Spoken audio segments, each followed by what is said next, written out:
I've spent countless hours this last week studying and learning how to make lo-fi beats so that I could get down to the heart of what makes a lo-fi sound like, well, lo-fi. And today I'm going to show you a step-by-step approach that you can take to make authentic sounding lo-fi beats without second guessing yourself at any step along the way. But first, let's take a quick second to understand what makes lo-fi music sound the way it does.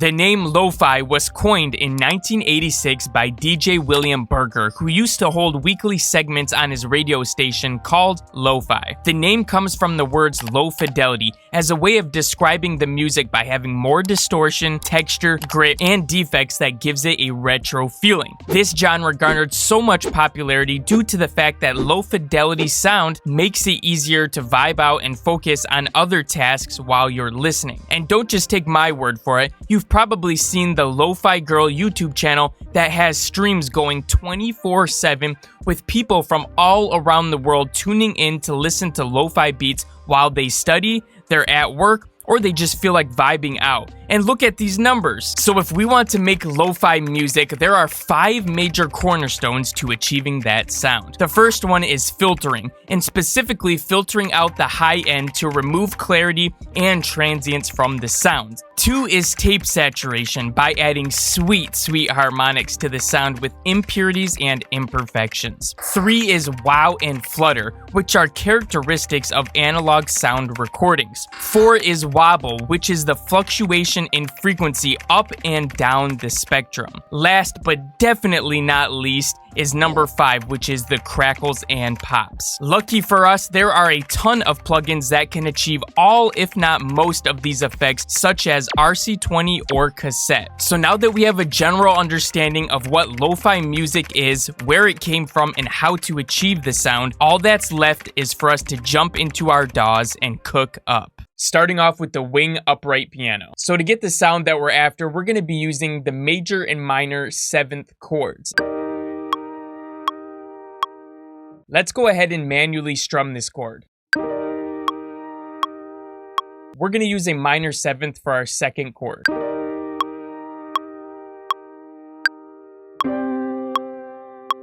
I'm also going to turn on our scale at this point so I can kind of play around with the different notes.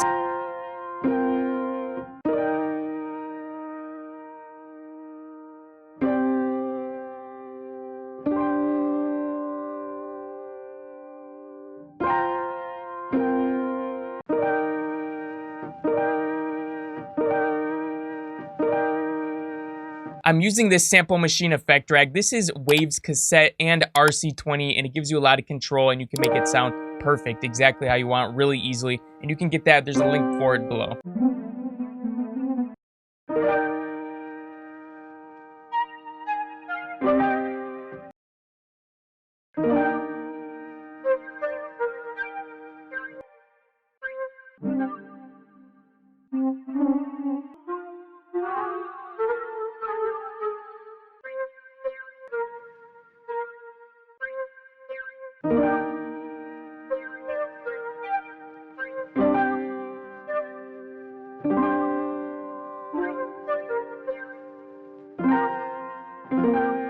We have to get a Rhodes piano in here. This is like a classic when it comes to making lo-fi beats. The Rhodes is just infamous for the sound it has and how it plays well with this genre.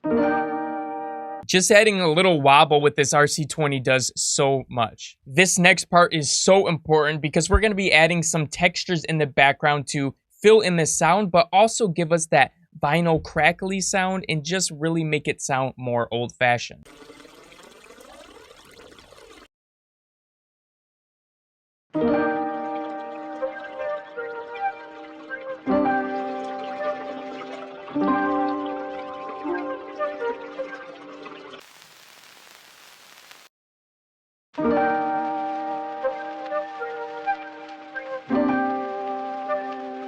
Originally, we just had the Rhodes as a layer, but now I kind of want the Rhodes to stand on its own in the next section of the melody. So we're just going to go in here and add some top notes, nothing crazy at all.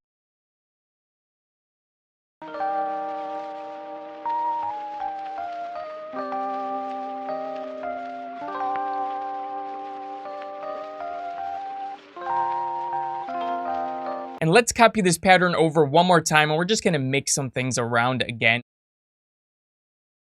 For the last section of our melody, I want to add some vocals. Is there even vocals in lo-fi music? I know like the point of it is not to have like main vocals that drive the song like other beats and songs, but I don't know, some ad-libs would sound really great with this, so we're just going to add it anyways. Don't yell at me if it's not like the lo-fi standard.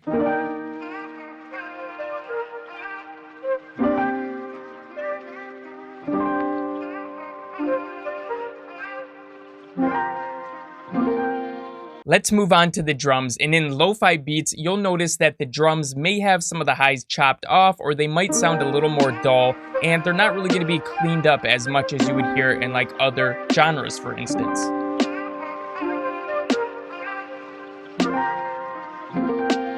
I'm moving each of these snare notes a little bit off of the grid, and this third one here is going to be a little bit more off the grid just to really give it more feel.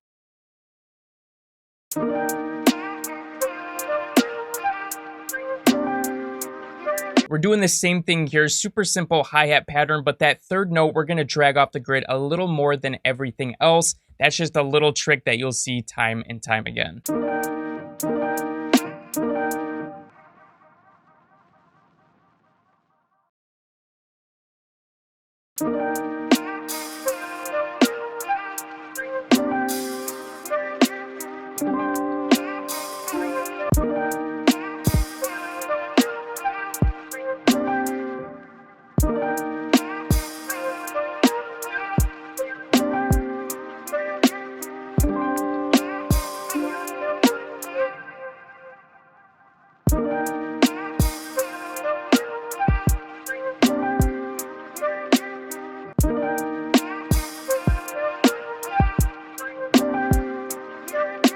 We're going to use the Kick Machine effect track. This thing has all of my favorite kick sounds in it, and we're going to use number 7 here. It just sounds perfect for this beat. And one thing you can do, especially for these kind of beats, is put a transient shaper on them and actually turn the attack down instead of up. And that's going to help soften up the sound and get rid of those really sharp transients that you don't hear as often in lo-fi.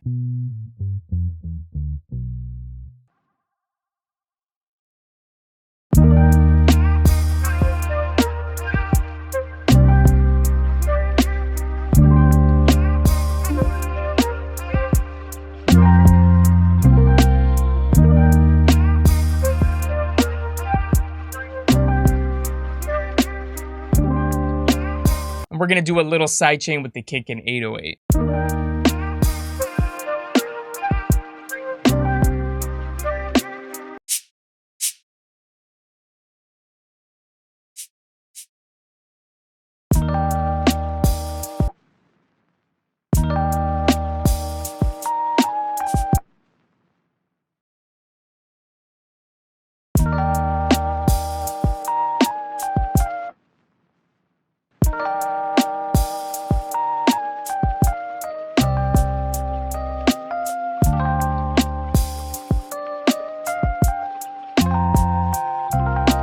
We got to add in a tom drum, and we're going to go ahead and pull this back so we can just solo one of them.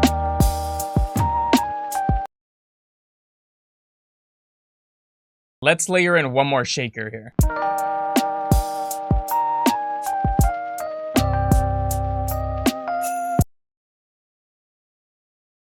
I think there's a little too much high end in some of our shakers, hi-hats, and things like that, so we're just going to clean this up a little bit.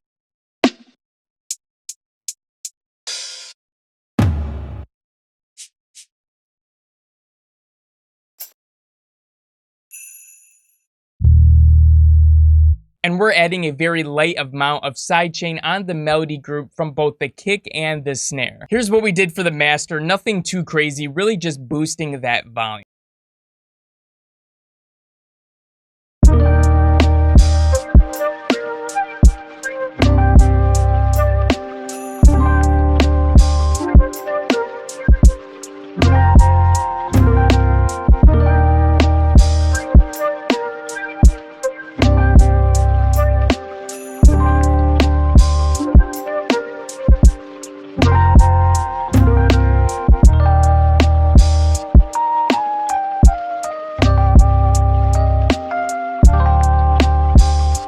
If you guys want to learn how to get your kicks to punch through the mix every single time, go ahead and watch this video next. I go through literally everything.